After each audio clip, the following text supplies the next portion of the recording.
வணக்கம் நண்பர்களே. இன்னைக்கு நம்ம அடுப்படியில் சப்புடு சப்பாத்தி பார்க்க போகிறோம். அதுக்கு தேவையான பொருளை பார்த்துடலாம்.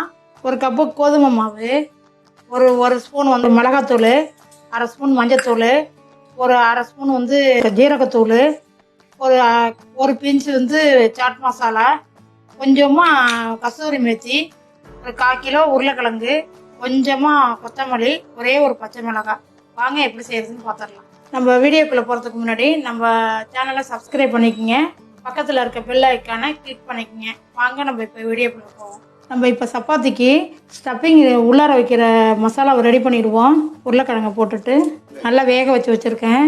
இதை கையால் மசிச்சாலே மசிச்சிடும். இதை மசிச்சுட்டு எல்லா மசாலாவையும் ஆட் பண்ணிக்கலாம். மிளகாத்தூள், மஞ்சத்தூள், ஜீரகத்தூள், சாட் மசாலா நிறைய போடாதீங்க, கொஞ்சம் தொண்டை கொஞ்சம் கரகரப்பாக இருக்கும், அதனால் கொஞ்சம் ஜாக்கிரதையாக போட்டுக்குங்க. கஸ்தூரி மேத்தி நமக்கு தேவையான அளவுக்கு போட்டுக்கலாம். இது வேணும்னா போட்டுக்கலாம், இல்லைன்னா அவாய்ட் பண்ணிக்கலாம்.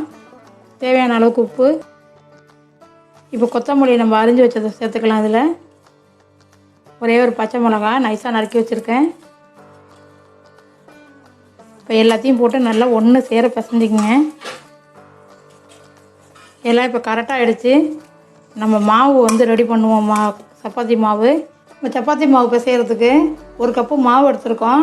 இந்த மாவு நம்ம எந்த கப்பால் எடுக்கிறோமோ அதே கப்பால் அரை கப்பு தண்ணி எடுத்துக்கோங்க.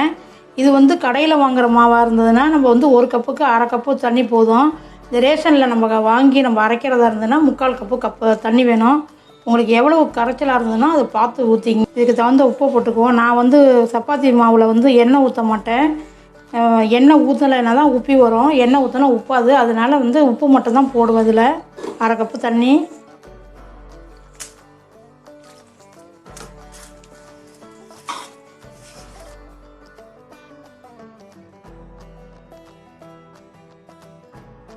இப்போ புதுசாக கல்யாணம் பண்ணுற நீங்களாக இருந்ததுன்னா உங்களுக்கு மாவு பசைய தெரியல அப்படின்னு நீங்கள் நினச்சிங்கன்னா ஒரு கப்பு மாவுக்கு அரை கப்பு தண்ணி எடுத்துக்கங்க. அது கரெக்டாக இருக்கும். நம்ம பிசையும் போது இந்த மாதிரி உருண்டையாக வந்துடும். இந்த மாதிரி மாவு ரெடி ஆகிடுச்சு, மசாலாவும் ரெடி ஆகிடுச்சு. செய்ய ஆரம்பிச்சிடலாம். இப்போ கொஞ்சம் மாவு எடுத்துக்கங்க. நம்ம சப்பாத்தி மாவு அளவுக்கு எடுத்துக்கிட்டு இப்படி நல்லா உருட்டிக்கணும். நல்லா அந்த விரிசல் இல்லாமல் உருட்டிக்கிட்டு நம்ம இது மாதிரி பண்ணிக்குவோம். கொழுக்கட்டைக்கு நம்ம எப்படி பூர்ணத்துக்கு தயார் பண்ணுவோமோ அது மாதிரி நம்ம உருட்டிக்கணும். இப்போ நம்ம எப்போதும் ஸ்டஃப்டு சப்பாத்தி செய்யும்போது மாவை விட கொஞ்சம் பூர்ணம் அதிகமாக இருந்தால் தான் இந்த ஓரங்கள்ல எல்லாம் சேர்ந்து வரும். அதே மாதிரி உருட்டி இப்படி வச்சுட்டு இப்போ நம்ம பூர்ணத்தை எடுத்துக்குவோம். இப்போ நம்ம ஸ்டஃப்பிங் எடுத்து உள்ளே வச்சுருவோம்.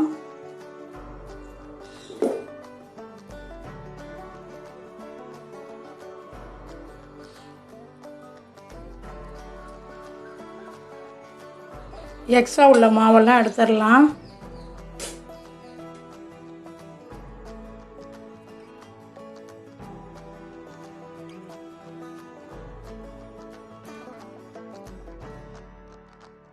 எக்ஸ்ட்ரா உள்ள மாவை எடுத்துகிட்டு நம்ம இப்படி எல்லாத்தையும் உருட்டி நல்லா சேர்த்து உருட்டி மாவில் வச்சு நல்லா டிப் பண்ணி எடுத்துருங்க.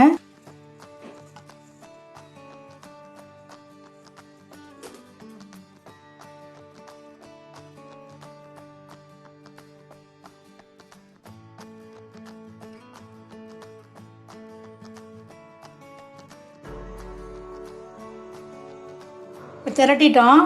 நம்ம தோசைக்கல்லை ஹீட் பண்ணிவிட்டு போட்டு எடுக்க ஆரம்பிச்சிடலாம். இப்போ தவா சூடாகிட்டுது. நம்ம இதை போட்டுருவோம்.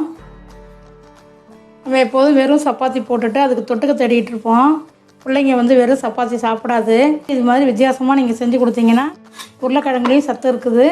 அதே மாதிரி இதில் மாவில் ஃபைபர் சத்து அதிகமாக இருக்கிறதுனால நல்லா கோதுமை இதெல்லாம் நம்ம உருளைக்கிழங்கு எல்லாம் சேர்ந்து சாப்பிடும்போது நமக்கு எல்லா சத்தையும் அதில் கிடச்சிரும்.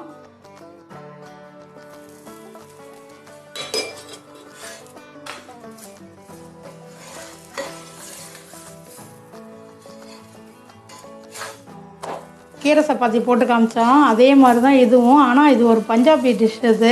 இது நம்ம ஊர் ஸ்டைலுக்கு நம்ம செஞ்சு காமிச்சிருக்கோம். இதை நம்ம ஊரில் கிடைக்கிற பொருள்களெல்லாம் வச்சு இது மாதிரி வாங்கி செஞ்சு பாருங்கள், எப்படி இருக்குன்னு சொல்லுங்கள். இது கஸ்தூரி மேத்தி ஆப்ஷனல் தான், அது போடணுன்னாலும் தேவையில்லை. இது மற்றது பொருள்கள்லாம் சேர்த்து கூட நீங்கள் செஞ்சுக்கலாம். 2 பக்கமும் நல்லா செவந்து எடுத்திங்கன்னா இது 2 பக்கமும் செவந்துருச்சு.